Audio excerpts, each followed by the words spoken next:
Dios les bendiga. El Ministerio de Restauración, Cristo en vosotros, la esperanza de gloria, quiere en esta hora compartir la palabra de Dios y la encontramos en el libro del Génesis, capítulo 19, versículo 15. La palabra de Dios dice en el nombre del Padre, del Hijo y del Espíritu Santo. Y al rayar el alba, los ángeles daban prisa a Lot diciendo: levántate, toma tu mujer y tus 2 hijas que se hallan aquí, para que no perezcan en el castigo de la ciudad. Y deteniéndose él, los varones asieron de su mano, y de la mano de su mujer, y de las manos de sus 2 hijas, según la misericordia de Dios para con él, y lo sacaron y lo pusieron fuera de la ciudad. Y cuando los hubieron llevado fuera, dijeron: escapa por tu vida, no mires tras ti, ni pares en toda esta llanura. Escapa al monte, no sea que perezcas. Vamos a hablar en esta hora bajo el tema escapando de la ira de Dios.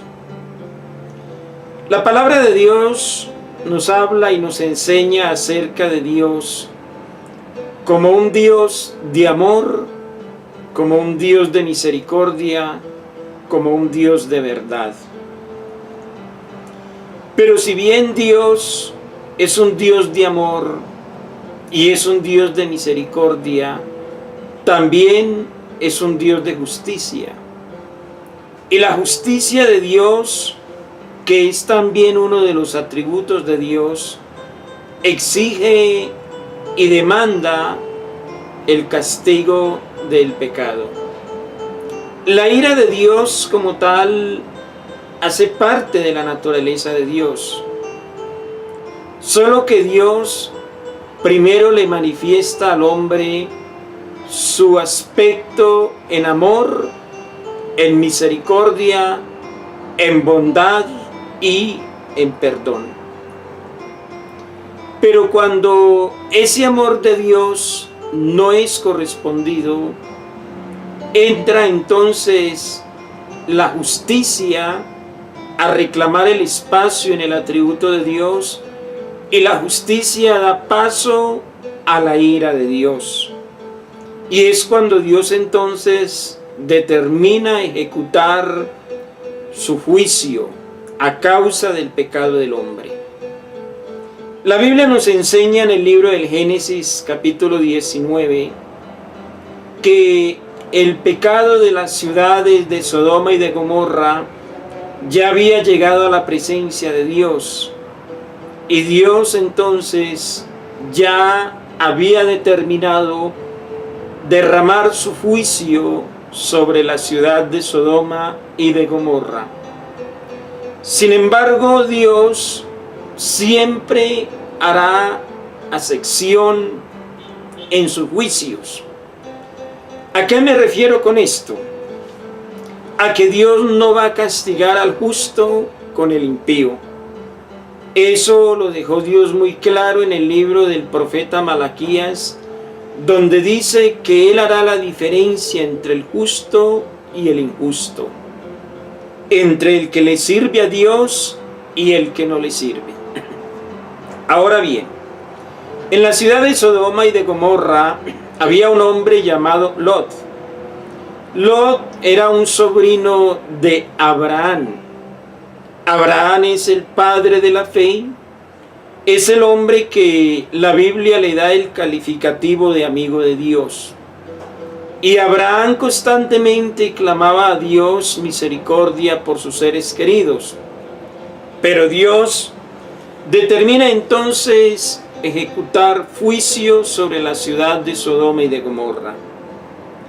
La ira de Dios viene entonces sobre estas ciudades, pero antes Dios envía a sus ángeles para que saquen a Lot de la ciudad y el juicio no caiga sobre de ellos. La voluntad de Dios para Lot era que Lot escapara con toda su familia.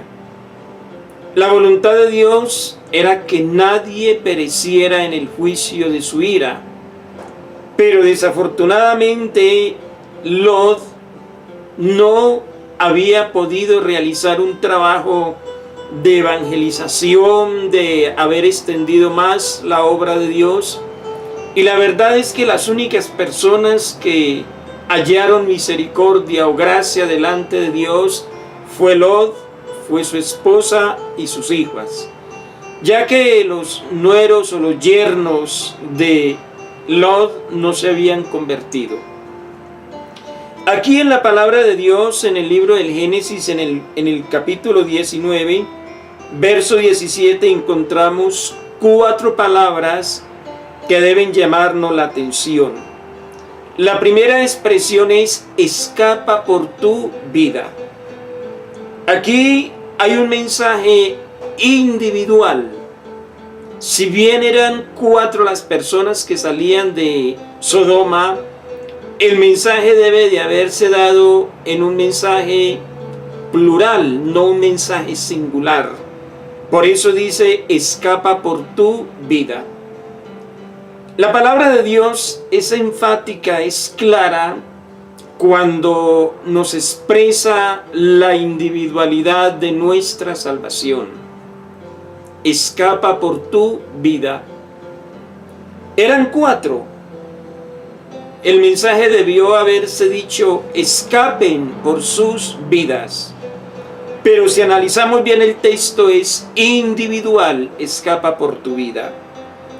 Lot entonces entendió que era necesario que él se apercibiera del mensaje personal. La vida cristiana es individual, es personal.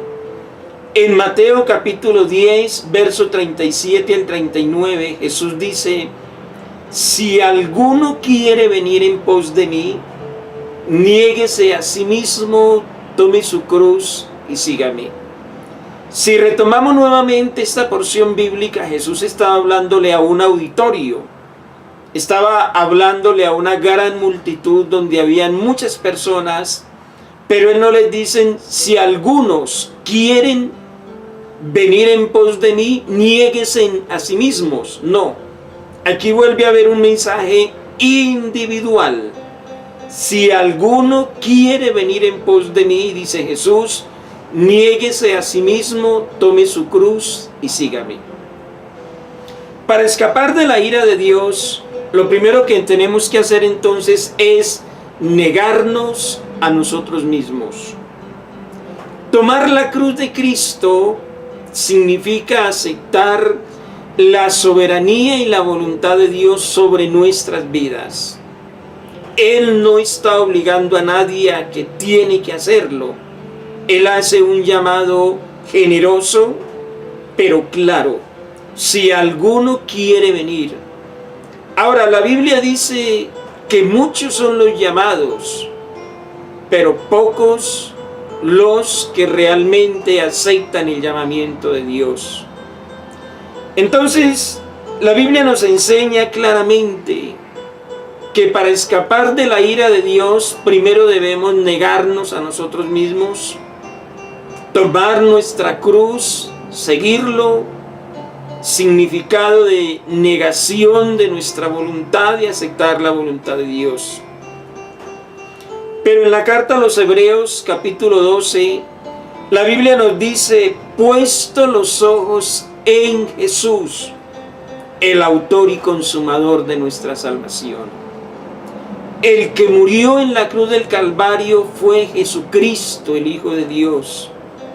Él asumió voluntariamente nuestro pecado, nuestras maldades, las llevó en su cuerpo, entregó su vida por nosotros, y ahora Él desea que todos pongamos nuestra mirada en Él, aceptemos el sacrificio que Él hizo en la cruz del Calvario, le aceptemos como Señor y Salvador de nuestras vidas, y entonces así podremos escapar de la ira de Dios. La Biblia nos enseña también en su bendita y gloriosa palabra que está establecido a los hombres que mueran una sola vez y después de esto el juicio. Eso lo encontramos en la carta a los Hebreos capítulo 9 verso 27. Todos hemos de ir ante el tribunal de Dios y allá en el tribunal de Dios nos enfrentaremos a Dios como juez o como abogado. La mejor manera para escapar de la ira de Dios es aceptar a Jesucristo como nuestro abogado para que Él sea quien nos represente en el día del juicio ante el juez supremo del universo. Pero también la palabra de Dios nos enseña que cuando Dios le dice a Lot que salga, que escape de Sodoma y de Gomorra, le da otra palabra importante y es: no mires tras ti. Ya los que hemos recibido a nuestro Señor y Salvador Jesucristo como Señor de nuestras vidas, no debemos mirar atrás. La Biblia dice en el Evangelio de Lucas, capítulo 9, verso 61, que nadie que habiendo puesto su mano en el arado mira hacia atrás es apto para entrar en el reino de los cielos. Aquí Dios le había dado unas recomendaciones muy exactas a Lot. Primero, que escapara por su vida. Segundo, que no mirara tras ti. O sea, lo que haya quedado atrás, atrás quedó. Si vivíamos en una vida de pecado, de maldad, cuando aceptamos a Jesucristo como Señor y Salvador de nuestra alma, la Biblia dice en el libro del profeta Miqueas, capítulo 7, verso 19, que Él volverá a tener misericordia de nosotros, perdonará nuestros pecados y echará en lo profundo del mar nuestras maldades y nunca más se acordará de ellas. Debemos tener claro que en el momento en que hemos recibido a Jesucristo, nosotros empezamos una nueva vida. El mismo apóstol Pablo lo dijo en su segunda carta a los Corintios, en el capítulo 5, en el verso 17, cuando dice: de modo que si alguno está en Cristo, nueva criatura es. Las cosas viejas pasaron y he aquí todas son hechas nuevas. Para escapar de la ira de Dios, entonces es necesario no mirar atrás. Lo que ya hayamos hecho, lo que ya se haya vivido quedó atrás, quedó en el pasado. Nuestra antigua vida quedó sepultada en Cristo y ahora nosotros somos llamados a vivir una nueva vida en Cristo Jesús, para que de esa manera escapemos de la ira de Dios. Porque no podemos reconciliarnos hoy con el Señor y mañana volver a la misma práctica pecaminosa. Sería caer en el mismo estado religioso de donde antes el Señor nos salvó, que íbamos y nos confesábamos con los hombres, creyendo que ellos perdonaban nuestros pecados, y luego volvíamos a hacer lo mismo de antes, y ya era un hábito, un círculo vicioso que prácticamente en eso giraba nuestras vidas. Pero la Biblia dice que cuando nosotros realmente recibimos a Cristo, nosotros morimos al pasado de nuestra vida. Por eso la palabra del Señor es clara: no mires tras ti. Dios estaba sacando a Lot de una ciudad que él iba a destruir, de una vida que quedaba atrás. Ahora la sugerencia es: no mires tras ti. Debemos tener la mirada siempre es en el Señor. O como lo dijo este gran hombre de Dios, Pablo, escribiéndole a los filipenses, en el capítulo 3, en el verso 13, cuando Pablo dice: no es que ya lo haya alcanzado, no es que ya sea perfecto, pero una cosa hago, extendiéndome a lo que está hacia adelante, olvidando lo que ha quedado atrás. Atrás quedaba una vida de maldad, quedaba una vida de pecado, quedaba una vida que prácticamente ya no tenía sentido. Y Pablo dice, yo me olvido de lo que atrás quedó, ahora me extiendo a lo que está adelante. Delante nuestro tenemos la victoria en Cristo. Delante nuestro tenemos la invitación a las bodas del Cordero. Delante nuestro tenemos la bendición de una eternidad al lado de nuestro Señor y Salvador Jesucristo. Delante nuestro está una corona de vida, una corona de gozo. Están las promesas que Dios ha reservado para todos los que permanezcamos firmes, fieles a Dios, como dice su palabra. Su palabra dice, el que permaneciere hasta el fin, ese será salvo. Nosotros tenemos por delante una carrera maravillosa que debemos correrla de la mano de Dios. No mirar lo que haya quedado atrás en el pasado de nuestra vida. No nos quedemos recordando lo que nos impide avanzar. Alguien ha dicho sabiamente que lo que más impide avanzar es el pasado. Muchas veces la gente está obsesionada con lo que fue el pasado de su vida. A lo mejor el pasado puede que haya sido bien, entre comillas, puede que se haya disfrutado una vida de placer, puede que se haya disfrutado una vida de economía, de salud, de armonía familiar, etc. Y tal vez esos son los recuerdos que aún quedan en nuestra mente y hoy tal vez estemos viviendo momentos adversos. Pero eso no quiere decir que el momento adverso va a permanecer por siempre. No, la palabra del Señor nos dice que juntamente con la bendición de la prueba hay una puerta de salida. ¿Por qué digo la bendición de la prueba? Porque la prueba es una bendición. Cuando nosotros entendemos que la prueba lo que hace es incrementar nuestra fe, entonces vamos a ver la prueba como una bendición. Pero vale la pena mirar hacia adelante. Entonces el Señor le dice, no mires atrás. Hoy podemos decir, la venida del Señor está cerca. Está más cerca nuestra redención que cuando creímos. Así que yo quiero invitarles para que tomemos en cuenta estos 4 puntos que Dios le dice a Lot. Ahora, el tercer punto es, no pares en toda esta llanura. La palabra de Dios nos enseña que la llanura en hebreo significa céfala, país bajo, y representa todo lo que es fácil. La vida cristiana no es fácil, vivir para Cristo no es fácil, tampoco es imposible.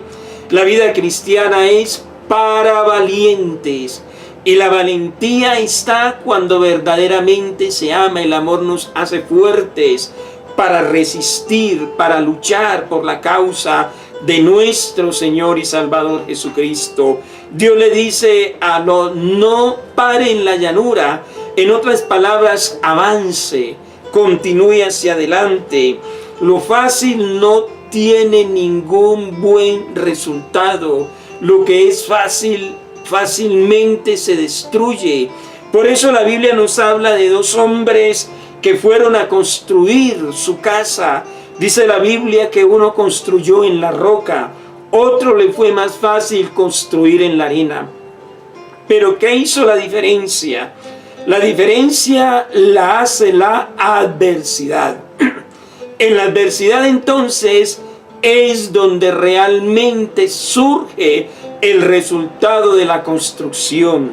La Biblia dice que después de estos 2 hombres haber construido, el uno en la arena, el otro en la roca, después de esto vino un gran vendaval.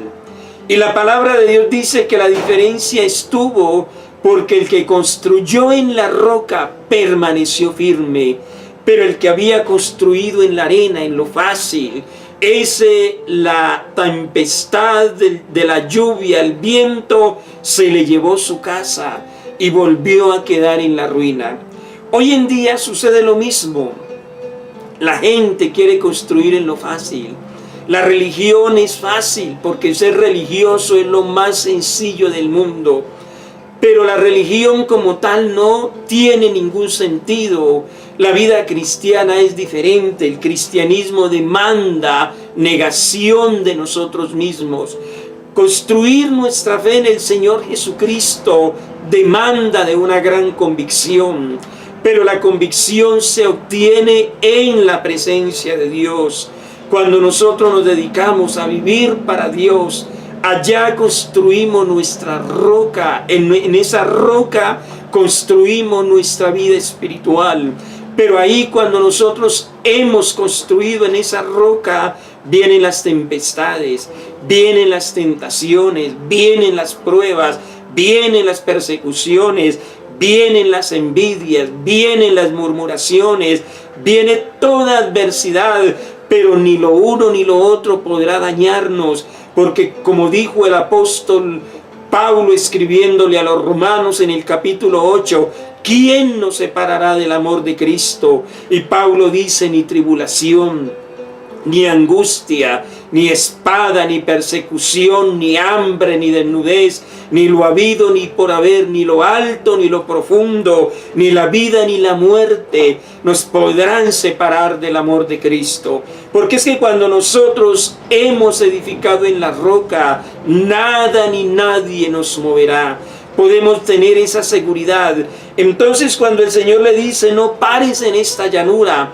Ahora, Dios le había dicho a Lot que escapara al monte. Lot debía de escapar era al monte, no a la llanura. Ahora la Biblia nos dice que escapemos al monte de la oración, al monte de la presencia de Dios. Recordemos que el monte en la Biblia es sinónimo de presencia de Dios. El monte es figura de la gloria de Dios. Cuando Dios le fue a dar las tablas de la ley a Moisés, en el capítulo 24, en el verso 12, Dios le dice a Moisés, sube al monte. Allá era donde Dios quería que Lot fuera, al monte de la presencia de Dios. O como lo dijo años después el salmista David en el Salmo 121, cuando dice, alzaré mis ojos a los montes, ¿de dónde vendrá mi socorro? Mi socorro viene de Jehová, que hizo los cielos y la tierra. Es al monte de la presencia de Dios donde tenemos que ir para escapar de la ira de Dios. Es al monte de la gloria de Dios donde Él nos guardará, donde Él nos cubrirá, donde su ira no nos alcanzará, sino que su amor y su misericordia nos permitirá estar siempre en el amor y en la benevolencia de nuestro Dios.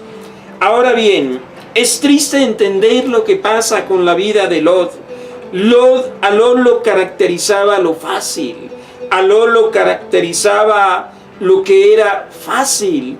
Y esa vida cuando se torna fácil, cuando no queremos poder agradar a Dios como Él lo demanda, porque queremos vivir a nuestro antojo. No, la vida cristiana no es para vivirla a nuestro antojo. Agradar a Dios no es agradarlo a nuestro antojo. Él ya dio el decálogo de su ley. Su palabra ya quedó escrita. Y hay algo que siempre me ha apasionado y lo tengo claro. Dios, cuando dio el decálogo de su ley, Dios nunca le consultó a sus siervos si estaban de acuerdo con lo que Él quería que se escribiera. Él sencillamente decretó su ley. Y por eso Él le dice a Moisés categóricamente que escriba, no adulterarás, no robarás, no matarás, no codiciarás la mujer de tu prójimo, no tendrás dioses ajenos delante de ti, no te inclinarás a ellos, no tomarás el nombre del Señor tu Dios en vano. Mire que todo esto no fue que Dios le dijo a Moisés, Moisés, ¿tú estás de acuerdo con esto? No, Dios le dijo, escribe. El decálogo de Dios sencillamente es lo que Él ha determinado. Para escapar de la ira de Dios, entonces debemos tener en claro esto. Ahora, ya para terminar esta parte, me llama la atención las consecuencias de Lot por no acatar esos 4 pasos. Primero, la muerte de su esposa. Lot, cuando salió de allá de la ciudad de Sodoma, salió con su esposa, salió con sus hijas, pero lamentablemente la esposa de Lot no había entendido el propósito de Dios. De pronto salió más por la presión que el mismo Lot y los ángeles le hicieron, que por una convicción de que la ira de Dios vendría sobre el mundo de desobediencia. Y cuando iban de camino, ella volvió hacia atrás. La primera pérdida de Lot entonces es la muerte de su esposa. Pero hay algo más triste en esta historia bíblica, es la embriaguez de sus hijas. Es muy triste ver esta realidad que la Biblia nos enseña.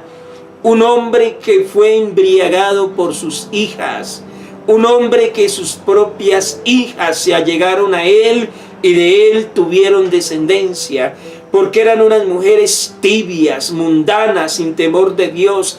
Ellas se decían para sí que ya no quedaba hombre. Ahora, lo que me llama la atención es de dónde embriagaron al viejo. Claro, ellos llevaban vino. ¿De dónde habían sacado el vino en esa cueva? Yo puedo casi que decirlo seguro, que una de las características de ellos era el vino, les gustaba la embriaguez.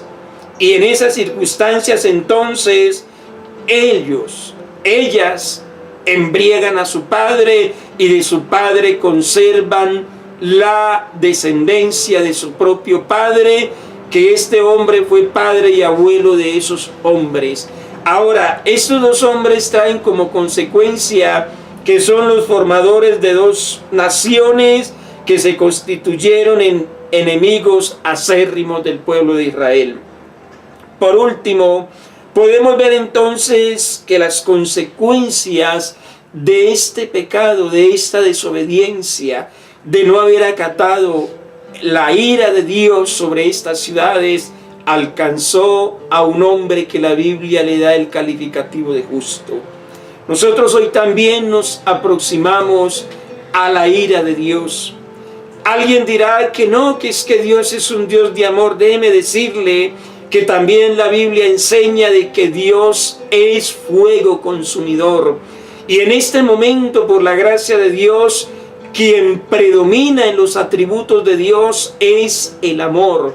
Por eso el amor, como la misma carta a los Corintios, capítulo 13, lo enseña. El amor todo lo sufre, el amor todo lo espera, el amor todo lo cree. En este momento el amor que predomina en el corazón de Dios como atributo actual le permite a Dios esperar la conversión nuestra, le permite a Dios ser pacientes para con nosotros. Pero como dice un gran escritor en uno de sus libros que se titula El silencio de Dios, ¿qué pasará cuando ese atributo del amor de Dios cese y entre a reinar la justicia de Dios? La justicia de Dios entonces demandará el castigo de los desobedientes. El atributo de la justicia de Dios dará apertura a la ira de Dios. Y podemos ver, como lo dice el libro de Apocalipsis, que los hombres en la gran tribulación dirán a los montes y a las peñas: caed sobre nosotros y escondennos de la ira del Cordero y del que está sentado en su trono. Esto nos da a entender que la ira de Dios en cualquier momento tendrá oportunidad en sus atributos divinos. La mejor manera de escapar de la ira de Dios entonces es recibir a Jesucristo como Señor y Salvador de nuestras almas. Quiero hacer una oración para terminar este tiempo, invitando a aquellos que no han recibido a Jesucristo. Puedes decirle en esta hora: Señor Jesús, reconozco que soy pecador, reconozco que tú has muerto por mí en una cruz y que el sacrificio que tú hiciste, lo hiciste por mí. Hoy te recibo como Señor y Salvador de mi alma. Perdona mis pecados. Escribe mi nombre en el libro de la vida y séllame con tu Espíritu Santo para el día de la redención. Amigo, amiga, hermano en Cristo, que estás desalentado, escarriado, te invito para que nos volvamos a Dios y así escapemos de la ira de Dios. Dios te bendiga.